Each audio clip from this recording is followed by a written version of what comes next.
driving to Las Vegas today. Some observations about the car after being driven for 1,000 miles or more.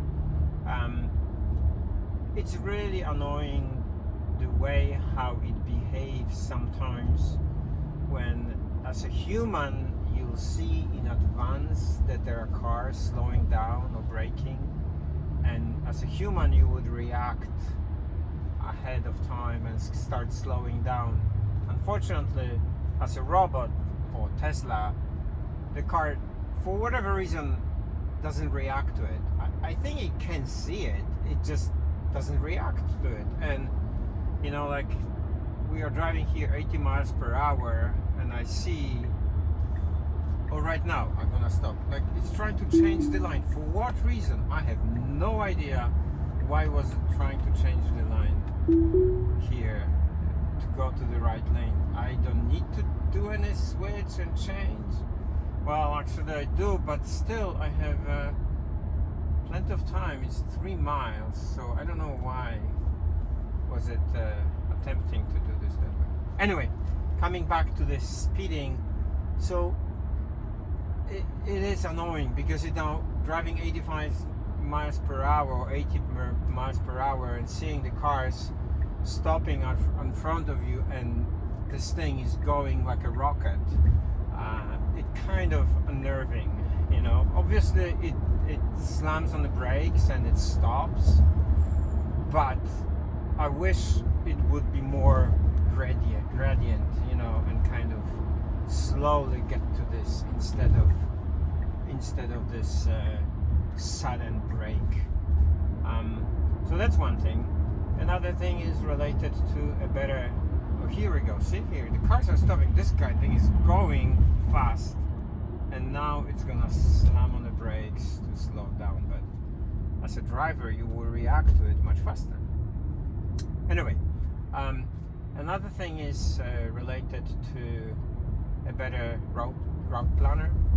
I bought like a 1-month subscription to use it on the trip.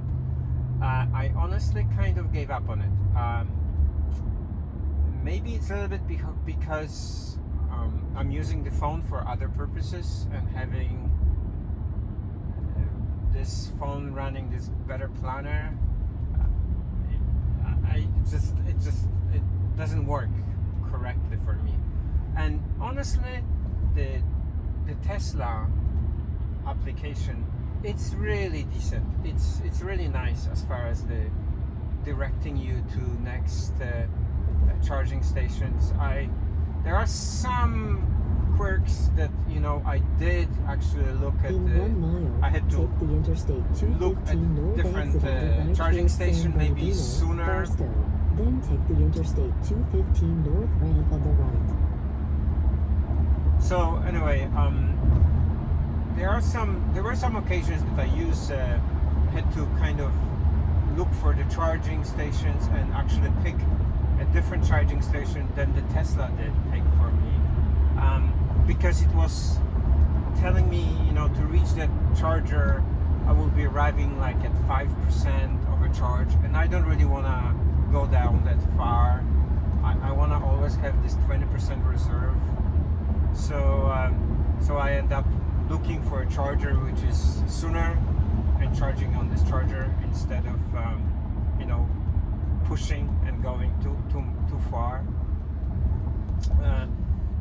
But honestly, better road planner, yes, it gives you more details and this and that, but is it really that beneficial for like a regular driving? I am not 100% sure.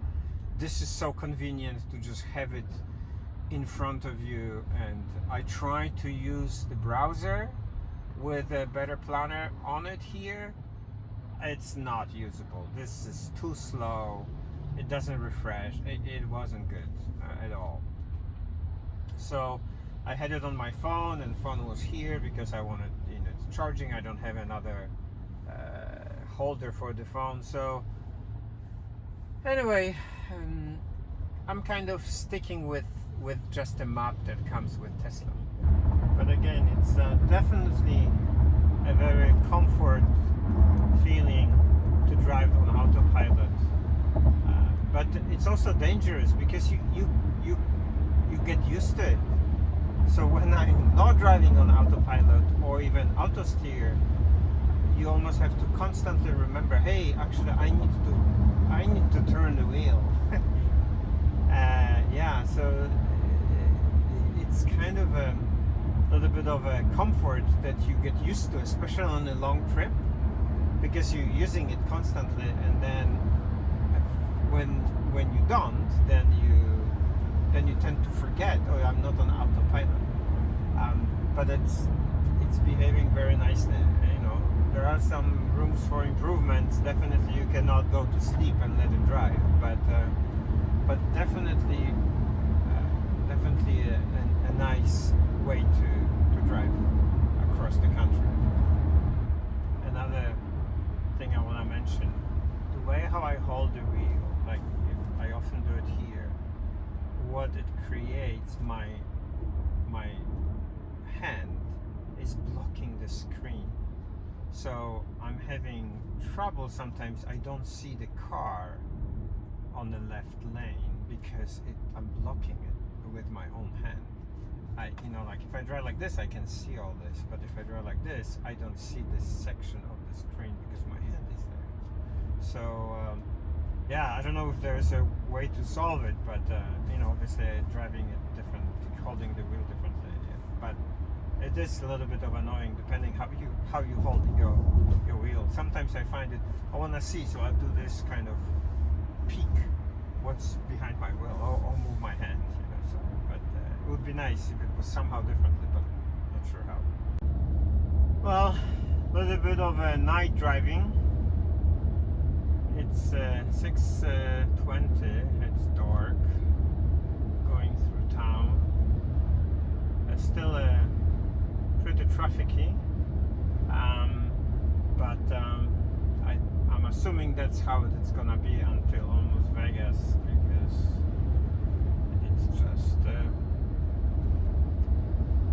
just traffic. It's just California. So some night driving, just to see how the lights are working. This is a little bit darker here and less no lights outside. So they're plenty light, bright. I mean, plenty bright. You can see quite a bit. I'm not gonna switch to the high beam because I don't want to blind other people. But the regular lights are pretty bright and nicely. Visibility is very nice with them. Yes, definitely confusing with the way how they post speed limits in California. Tesla gets confused sometimes. In this zone there is a 70 speed limit. However, they post like the speed limit of 70, and then a few hundred yards later they post another one, like here. See, they post 70 here, and Tesla will switch to 70, and then they post 55 for trucks, and Tesla will switch to 55, and it will show 55, even though it's 70 here for me as a Tesla car.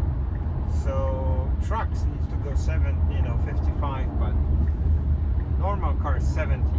So it is a little bit confusing, and it's because how they stagger the speed limit signs. I think Tesla gets